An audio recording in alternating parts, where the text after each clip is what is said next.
It's another edition of the Wrap-Up Show with John Schaefer and Jim Russell. We're presented by Mark Nimitz at Farmers Insurance. Before we get going today, we got a great show. Top 10 free agent outfielders the Padres could pursue this offseason. Remember to subscribe. If you're a Padres fan, we have year-round exclusive Padres content. Look at Jim. Hit that subscribe button. Hit the notification bell as well. Like these videos. Please follow us on Twitter at John Schaefer, at Jim Russell SD. So again, free agent outfielders the Padres could pursue is the topic today. But first, Mark Nimitz at Farmers Insurance. If you have insurance needs, Mark is where you need to turn. Auto, home, renters, or life insurance, he has it all for you. He is a big supporter of this show. If you're a supporter of the show and want to continue to see this content, please consider Mark if you have insurance needs. He's got a decade of experience helping people like us find the perfect insurance products. Great with customer service and communication. So again, if you have insurance needs and you want to support our show, click the link down below. You'll get to Mark's site, and he can help you and your family with whatever those needs are. All his information is above my head. Phone number and his email address, mnimitz@farmersagent.com. When you reach out to him, please tell him the Wrap-Up Show sent you. The Wrap-Up Show sent you. This is a fun time of year, Jim. Free agency, especially if you're a Padres fan, because A.J. Preller and this organization have been so active the last 3 or 4 off seasons. We don't know if they'll be as active, but one area where they do absolutely need to dip their toe in the water is free agent outfielders because they have needs. So we wanted to run through some options. You've heard some of them, others you haven't, so make sure to stick around for this entire video. Let's start with someone that Bob Melvin, Jim, is familiar with, Mark Canha from the A's, because there's a little bit of new news when it comes to Canha. John Palmarosi reported last week that Mark Canha would prefer to stay on the West Coast and that he's getting the most interest from West Coast teams. I would assume Giants, Angels, Padres, because of the Bob Melvin factor. I think when we talked about Mark Canha, at first it was like, Mark Canha, but then you look at his numbers and they're actually pretty good. They're numbers that fit what the Padres want. Super high on base percentage, doesn't strike out a lot. He can play multiple positions. He can play the outfield. He can play first base. He can be your DH if you want to have that. So I think Mark Canha, for a fit wise, would fit well with this team, and he also probably wouldn't garner a massive contract. And if this team isn't looking to give out massive contracts and to get value with players, I think Mark Canha fits that mold of can get a guy, couple year deal, value. You can get a lot of value out of Mark Canha, I feel like. The more I look at it, Jim, the more I like it. I agree with everything you said. Now, he doesn't necessarily hit, or he didn't hit for average last year, but and who cares? He gets on base. He's not the ultimate power bat, but that's okay. That is okay. I mean, I think there is power. They could use one additional power bat. Maybe that comes with the addition of the DH, but you need guys in the mold that get on base, 38% of the time, maybe even 40% of the time. He's still in his early 30s. I'm with you. I mean, 2 years, 15 mil. He made just under 7 this year. I mean, 2 years, 12 mil, 2 years, 15 mil. I think that's something to consider if you're A.J. Preller. Yeah, I think what Mark Canha did with the A's the last couple years is what the Padres hoped Tommy Pham would do for them the last couple years as far as offensive production goes. On base guy, get you 15 to 20 home runs. Tommy Pham wasn't doing that. If you can get that from Mark Canha for a low-level deal, instead of potentially, and we'll talk about him here in a second, instead of going out and trying the experiment again with Tommy Pham, I like that. I like that deal a lot. I think it would be good for the Padres. Here's a deal with a little bit more risk or potentially more dollars attached to it. Michael Conforto, who has not played well these last couple of years with the Mets, has had some huge years, though. He's still very young. He's not even 29.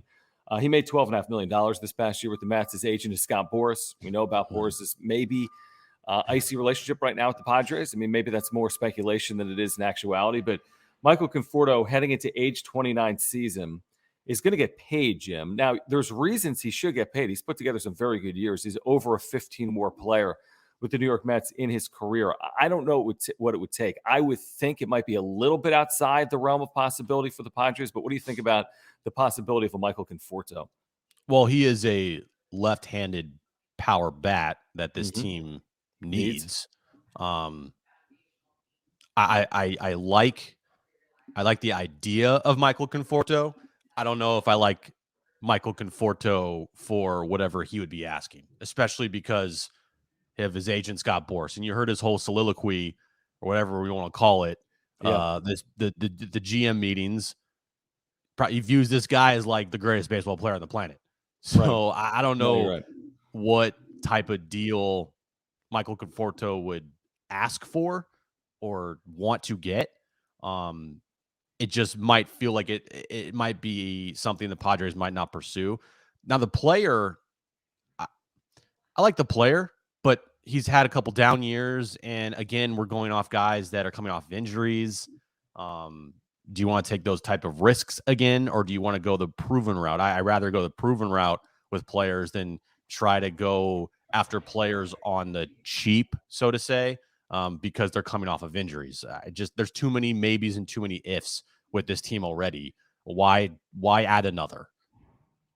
Yeah, no, I think that's I mean, you're talking about big deal, Jim, because it's Boris, because he's 29, because he made Mhm. 12 and a half last year. I mean, I don't know if we're talking Castellanos money. We probably aren't, but What do you I hit mean, last year? he hit nothing. He didn't hit well. He Well, he really did. He was didn't. hurt, right? Yeah, he played. Let's see. Conforto a year ago. Um, we'll pull it up right here. Conforto a year ago with the Mets hit 232 with 14 homers in 125 games. Okay, So he didn't so hit. didn't hit. He was injured. Didn't play a full season. Um, he actually had that surgery that everyone wanted Tatis to get. He had the surgery because his arm Hmm. subluxed, and he had that reconstruction. He almost the same exact thing that happened to him. Tatis happened to him. Swung, and on the swing, his shoulder subluxed. Yep. So, do you want to go after a guy that has some injury history? I mean, I don't know, but yeah, right. He's gonna garner medium-sized contract, I feel like. Yeah, I think medium to large, and it's like, is that risk of salary and lack of flexibility worth the potential upside? You could argue, yeah. I don't know if that's where they'll spend their money this offseason. What about a former Atlanta Brave, Eddie Rosario, who played very well post deadline with the Braves, had a 900 OPS. That's not the player he's been in the big leagues. His OPS in his career is under 800. He was a one WAR player this year, the left-handed batter. He's relatively young. He's only 30 years of age. He is a free agent. In terms of what he made a year ago, is decent money, $8 million. So as a 30-year-old coming off a better second half than first, he might get a couple of years. He might push 15 or $20 million. He's a left-handed bat. He does a number of things well. I don't think he would break the bank. Again, he's not a power guy, but I think he could serve a role potentially for this team. I would like Eddie Rosario if Hmm. they already didn't have their quote Eddie Rosario on the team with Jerkson Profar. That Huh, is good who point. that is who the Padres view Jerkson Profar as, is their Eddie Rosario. So That's a getting great point. another guy that you already have a guy that fills that role of filling in here and there, playing a bunch of different positions, not really an everyday guy, but could step into that role if someone got injured, could give you like a couple weeks of a hot stretch. Um, that should be what Jerkson Profar is. Now, I don't know if that is going to work out because Jerkson Profar, I, for $8 million, it's a lot of money for a guy that has no power. Um, but unfortunately, they're stuck with him, and not stuck with him, but that's who they have. That's who they chose. They chose Jerkson Profar. So if you want to go get Eddie Rosario, all right, well, you already have a guy that Yeah. is in that role. No, you're 100% right. Let's look at a couple of guys that I would say are more like, dream big potentially, starting with Castellanos. Now, I know we've mentioned him here. I do think it's someone that should be mentioned because there's reason to believe that he's going to end up in a spot where he helps a contender. There's also reason to believe that he's probably going to make more money than the Padres are willing to throw out. We don't know what the number's Mhm. going to be. I mean, maybe there's a chance that it's a year lighter than some people think. Maybe it's more of a 3-year deal than a 5-year deal. Maybe it's more 20 million average annual valuation than it is 25 or more. I mean, you look at what he's done, Jim. He's been a part of one of the better offenses in baseball in Cincinnati. He just rakes. Now he played in an excellent hitter's park, obviously, and a good hitter's yards as well. In the NL Central, I've said this before, it would surprise me, but the Padres have surprised me a number of times previously. It is a position of need. They need power in their outfield. If you're going to hit on that need, there's no better target potentially than Castellanos. He is the dream fit. For me at least, he is Hmm. my dream fit for this team. Plug and play, right field, hit you over 300, get over 30 home runs, 100 RBIs. He plays every day. He's an all-star. You don't have to worry about him. Like, he is going to give you exactly what this team needs. Are they willing to spend that much money? I don't know. It's going to take some movement. And it's not like our money. Like, who cares? Who cares No, if they we go say over $200 that. million? Well, that luxury tax, that number's real. But that luxury tax number's real. No, of course it's not our money. It's real, but it doesn't bother me if they spend another massive contract. Like, I don't care. But AJ Preller and Peter Seidler haven't really led us to believe that they're going to do that this offseason. Not to say that they couldn't, but Peter Seidler's already got the number 2 or number 3 payroll when it comes to the luxury tax. It's one thing to go over it, Jim. It's another thing to blow past it. Literally, if they sign Castellanos, they might be higher than the Dodgers in luxury tax payments. I mean, are they in a financial spot where they can do that? And I don't have their books. And like you said, it's not our money, but it's like you won 79 games a year ago. Now you're going to blow by that luxury tax number to do what? Is that going to be the difference between winning 79 games or 107 games? They're already spending. So I don't know if the spend is the reason why they're not winning. I think they could sign Castellanos by moving Eric Hosmer or by moving Will Myers. But in terms of just adding him, that's where I'm a little more, I'm a little hesitant to believe that they're going to do that. It would have to take moves prior to you signing Castellanos. You can't just go out and sign him right now. I mean, you could, but realistically, you got to make other moves to make some room and make some space for that contract. And I would love him. I would love him on this team. I would not mind giving Nick Castellanos a big contract. I just wouldn't. I think he would be a perfect fit for exactly what this team needs. What if I could offer you with our number 5 potential free agent outfielder? If you're just getting to this video, please subscribe, by the way, and stick around for the entire video. We've got some new names for you as well. You see Jim hitting that subscribe button, notification bell down below.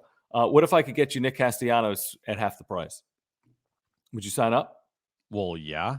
All right. Seiya Suzuki is going to be a half price Nick Castellanos. And there's more risk.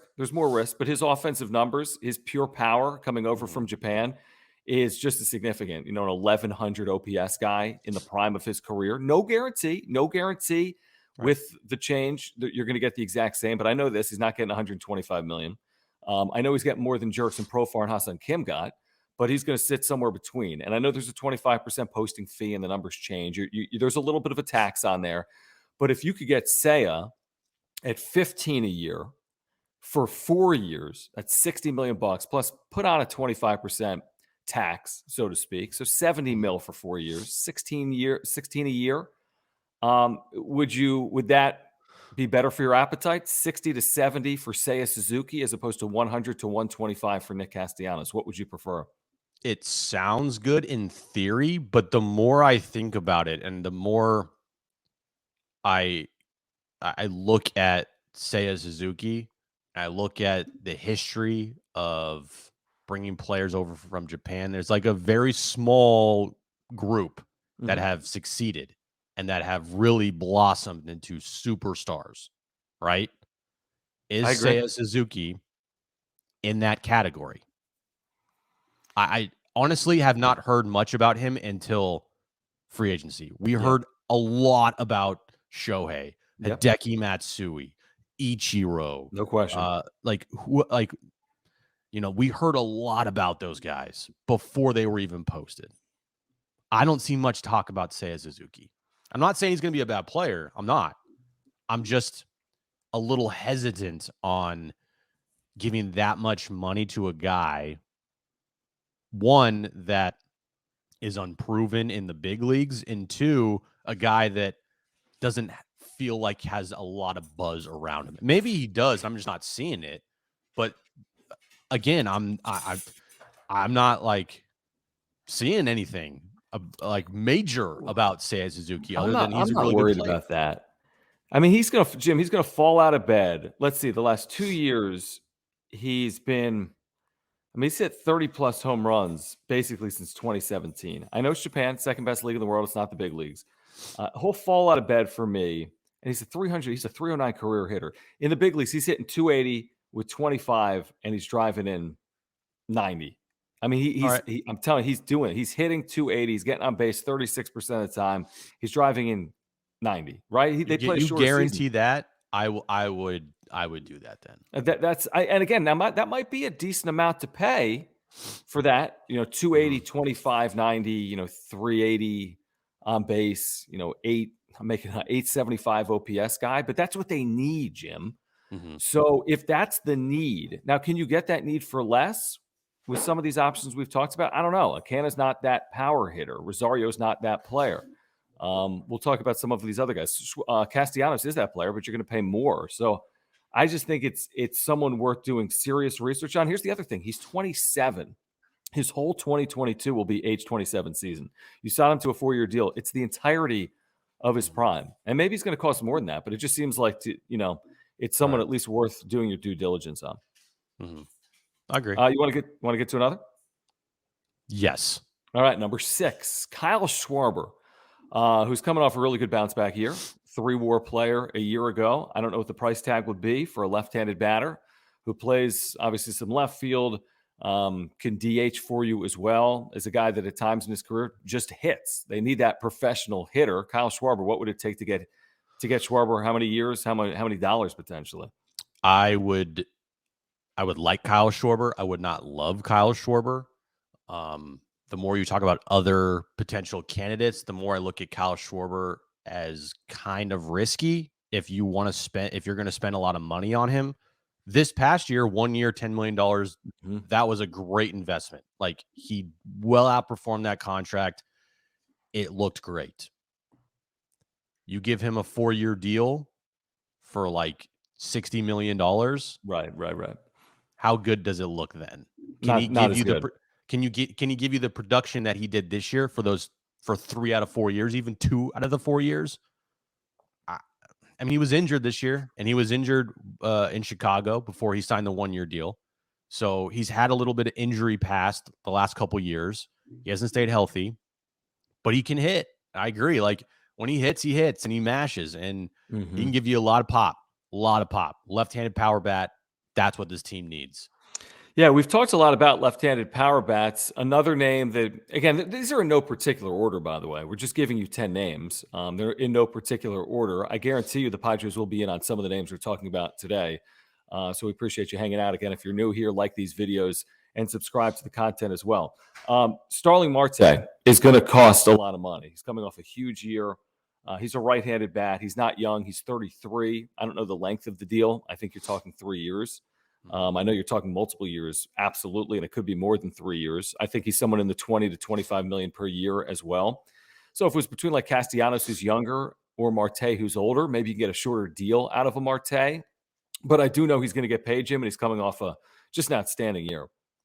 And there's rumors that the Marlins are making a hard push for him. The Tigers, who seem like they're going to spend some money in free agency, could go after him. The Yankees are a team that Starling Marte has been linked with.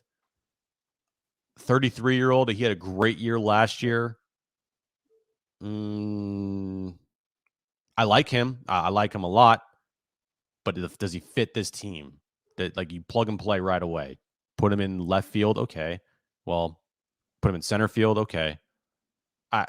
For the money that he would garner at 33 years old, it's a tough one. It's tough. But I do like Marte a lot. All these outfielders, like, I would think, they're good names. And I think if the Padres could land one of these guys, maybe outside of Eddie Rosario, I think that would be a good signing. But yeah. No, I agree with you. I don't think Marte makes a ton of sense because of his age and what you'd have to commit. I would say that. I mean, you are in win now, which I like. If you could get him for a year, you absolutely love it. You can't get him for a year. That's why he produced like this past year. He deserves much more than a 1-year deal. I think he deserves more than a 2-year deal as well. So I find it unlikely. Now, here's a guy that's kind of between the ages of, we've talked about some 28 and 29-year-olds. We've talked about a Marte who's like 33. Chris Taylor's 31. And he's not going to be near as expensive as Nick Castellanos. He's not going to come near as cheap as some of these other names we've mentioned either. He's in the middle, Jim. I mean, he's a sweet spot player. I think he's getting paid. I think the Dodgers might overpay for him, to be honest, to come back. He's probably getting 4 years, which takes you through, his age 35 season. Maybe that's a little concerning, but he's so versatile because he does everything. He's so valuable because he's versatile, and he does everything. He's played a million playoff games. He's had big hit after big hit. He's obviously a good clubhouse player because he's been in so many good teams. So we've mentioned this name before. I don't know what it would cost. I think it's taking at least 3 years, potentially 4 years, and I think the money would be pretty significant for a guy that does everything well, but the numbers are never going to jump off the page. And he kind of fits the mold of what the Padres want, is a versatile guy that can play multiple positions, plays every day. You need a spot start in the outfield. Okay, Chris Taylor's out there. You need a spot start at second base. Chris Taylor's right there. Shortstop, Chris Taylor's there. Center field, Chris Taylor's there. Right field, Chris Taylor's there. You're right. Would I like him on the Padres? I would, not for the money that he would garner, but if you could figure out a way to maybe jump that price tag up a little bit to hurt the Dodgers and make the Dodgers commit a lot of money to Chris Taylor, when I think if you do that, that would be a mistake, because I don't see Chris Taylor doing better than what he did this year. Like, this year was his breakout season. Would you say not? Because yeah. I mean, the All-Star I team. do. I agree. Yeah, I agree. So you want to, like, at the peak, do you want to buy a guy at the peak? Probably not. Do you want to make the Dodgers spend a lot of money on this guy and hope that in 2 years or even a year that contract looks really bad? Then yeah, that would be good. But just looking at solely the player Chris Taylor, yes, I think he would be a great fit on this team. Chris Taylor, the player attached with whatever contract he would want to have and want to get, that would be tough. Okay, let me ask you this. Seiya Suzuki, 4 years, $70 million. Chris Taylor, 4 years, $60 million. Which do you prefer and why? How old's Chris Taylor again? 31. Suzuki's 27. That's a good question for down below. Answer that down below. Yeah. Tell us what who would you want? Would you want Chris Taylor or would you want Seiya Suzuki? Yeah, like on a similar deal. I just like the upside of Suzuki. I mean, but then again, Taylor's like a proven commodity that's won a World Series and won a million playoff games. I might choose. I would probably choose Chris Taylor. Yeah, I would choose Chris Taylor because Seiya Suzuki coming in, he is an outfielder. Chris Taylor coming in, he is a everything utility guy, and we saw how valuable utility men were for the Giants this year, and matchups that they used literally every single game, every single inning. They had a matchup advantage. You get Chris Taylor, you gain a matchup advantage with him on this team. He can get you a home run when you need it. He's a hustle guy, plays every position on the infield and the outfield. Yeah, I would choose Chris Taylor.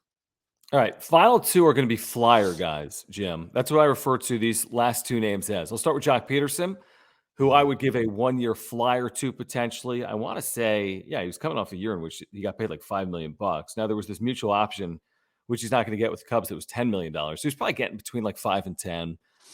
We know Joc Pederson. We know the name. We know what he's done previously. We know he's had some drop off offensively these last couple of years. But as a flyer to fill a need in the short term for a year for a handful of millions of dollars, would Joc Pederson be someone you'd want to entertain?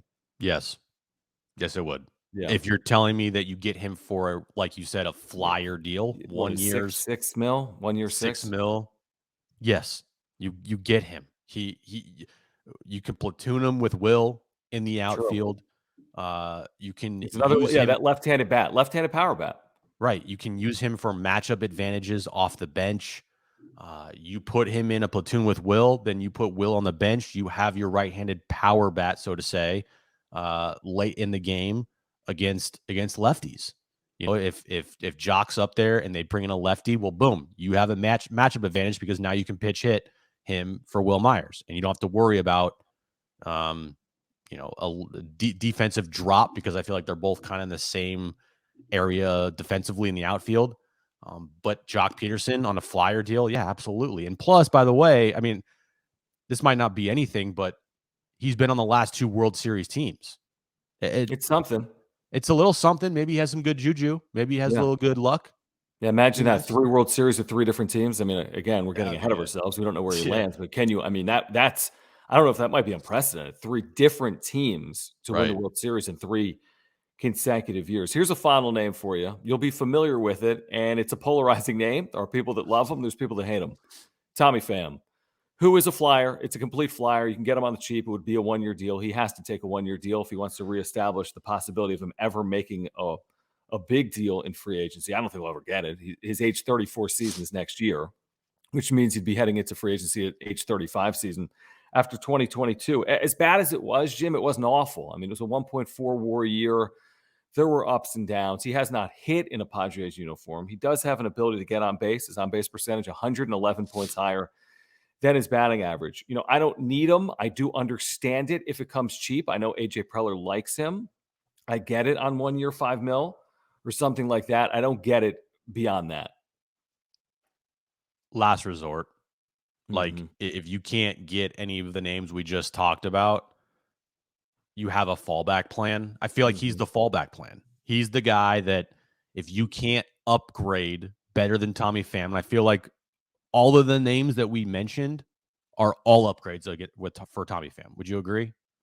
Yeah, the Rosario one is only interesting, like you said, because he's more of like Besides a Rosario. utility player. Yeah, the others give me more upside. Like I want that serious power bat, and I think 6 or 7 of those names can hit 25 home runs, can hit 20 home runs in a year. And Tommy Pham, I don't think he's hit 20 home runs in 2 years with the Padres. He hasn't. He hasn't hit 20 home runs in 2 seasons. He hasn't played a full season. He's been injured. Right. And Good point.